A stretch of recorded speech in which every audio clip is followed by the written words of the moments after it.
Okay, so now we're officially going to start talking about acids and bases, which is the topic for Unit 7.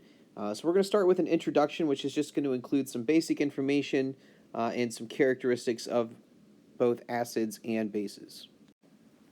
Okay, so we'll start with some properties for acids.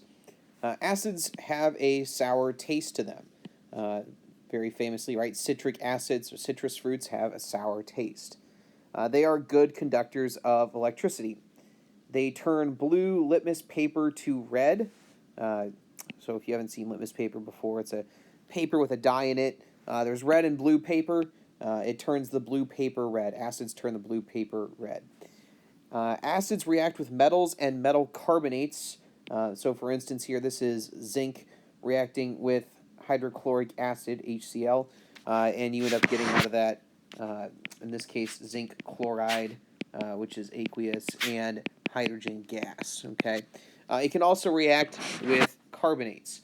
So you can have things like HCl reacting with, say, calcium carbonate, and you're going to get out of that calcium chloride, okay, and carbon dioxide. Okay, so when you put an acid in water, it's going to react with the water, form hydrogen ions, which immediately turn around and form this H3O+, which is called hydronium. And so acids are going to contain more hydronium ions than hydroxide ions. Okay, more H3O+ than OH-. Hydroxides, as you might guess, then are going to be what make up bases. Okay, so some characteristics for bases.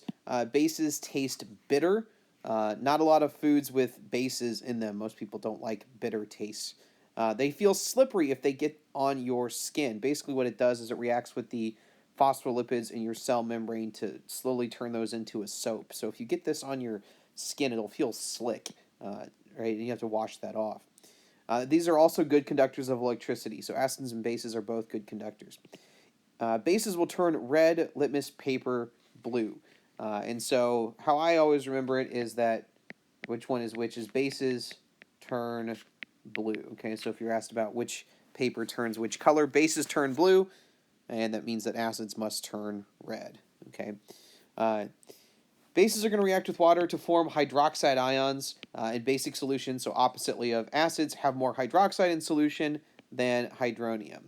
Okay, sodium hydroxide is kind of your classic example of a base.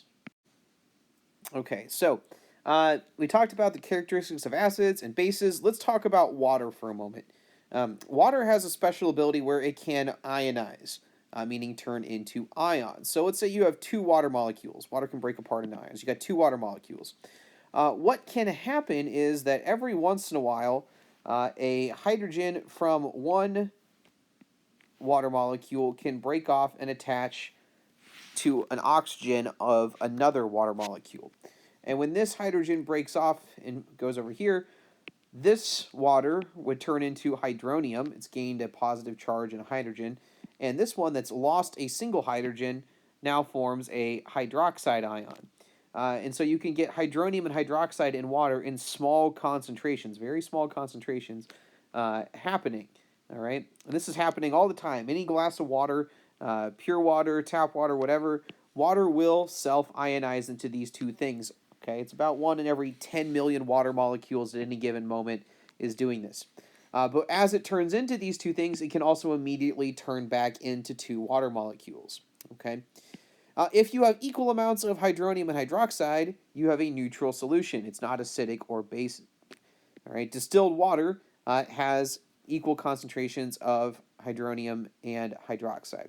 If you find a way to make more hydronium in solution than hydroxide, the solution becomes acidic. If you have a way of making more hydroxide than hydronium, the solution becomes basic. So how do you do that, right? At what point do these two things not equal each other?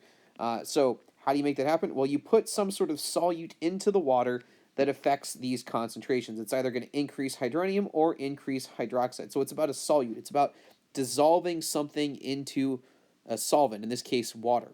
This is also why we spent time talking about molarities previously, right? Because we're talking about how concentrated something is. Okay, so that's where we're heading with this. Okay, so the first person to come up with a definition of what an acid and base was a guy whose last name was Arrhenius. There are three different definitions: Arrhenius, Bronsted-Lowry, and Lewis, in terms of like what an acid and a base is. We're going to cover the first two. We won't get into Lewis acids and bases in general chemistry, but we should know about Arrhenius acids and bases and Bronsted and Lowry acid and bases. So let's talk about Arrhenius first. So he's the first one to name it. He said an acid is a substance that contains hydrogen and ionizes to produce hydrogen ions in water. So something like HCl is a classic Arrhenius acid example. If you take HCl, which is normally a gas, and you bubble it through water, it will come apart in water to hydrogen ions and chloride ions. And as we said just a moment ago, those hydrogen ions will immediately turn around and react with water, okay, to form hydronium, right, which makes something acidic, right, okay, that hydronium ion. So HCl, when you put it into water, is going to give you something to increase the hydronium concentration.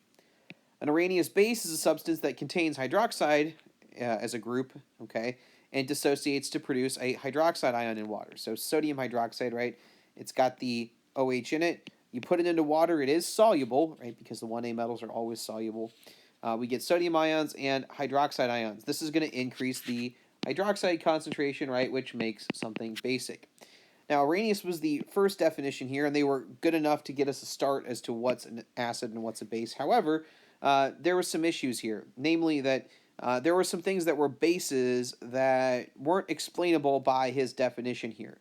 For instance, ammonia, NH3, when you put that into water, it made the water basic. Or for instance, this is sodium carbonate. If you put that into water, it also made basic solutions. Notice there's no hydroxide ion in either of these. So where is it coming from? How is it making something basic and there's no hydroxide in it? His definitions failed to explain that. In an attempt to solve the problem of explaining why things like ammonia and carbonates are basic, Bronsted and Lowry are two separate people. They're working with a new definition here. And they said that an acid is actually a substance that donates a proton upon dissolution in water. And they came to the realization that really a hydrogen ion is really the same thing as a proton, right? A hydrogen atom is a single proton in a nucleus and a single electron going around it. Well, if you lose the electron, right, if that goes away, all that's left here in the middle is a single proton, right? So if you have a hydrogen ion, it's really just a proton. So their definition says an acid is really a substance that donates a proton upon dissolution in water, okay? And so this could be any acid, HX. X is any sort of anion in this situation. Putting it into water gives you hydronium and some sort of anion from the X, okay? What we form here is something called a conjugate pair, HX and X, where HX is the acid and X is the conjugate base, okay, where it could pick up a proton, okay? So we get this conjugate base, okay, pair here, an acid with a conjugate base. A conjugate base is a base produced when an acid loses a proton. So it's losing a proton here, and it forms this guy, which is called a conjugate base. Really, Bronsted and Lowry's definition of an acid didn't change much from Arrhenius. We're still talking about something with hydrogen in it, okay? But we'll see here in a moment their definition of what a base is going to explain things that Arrhenius did not.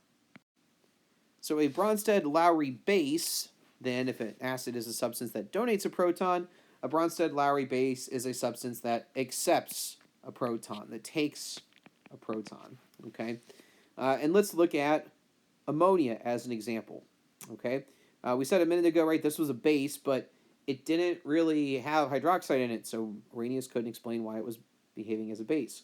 Bronsted and Lowry said, okay, well, when you bubble NH3, which is normally a gas, into water, what it does is it's going to take a proton, let me pick a different color here to do this, it's going to take a proton from water and attach itself onto the nitrogen here. It's going to rip one of the hydrogens away, and we end up with this ammonium ion, which you've seen before. That's where it comes from, okay?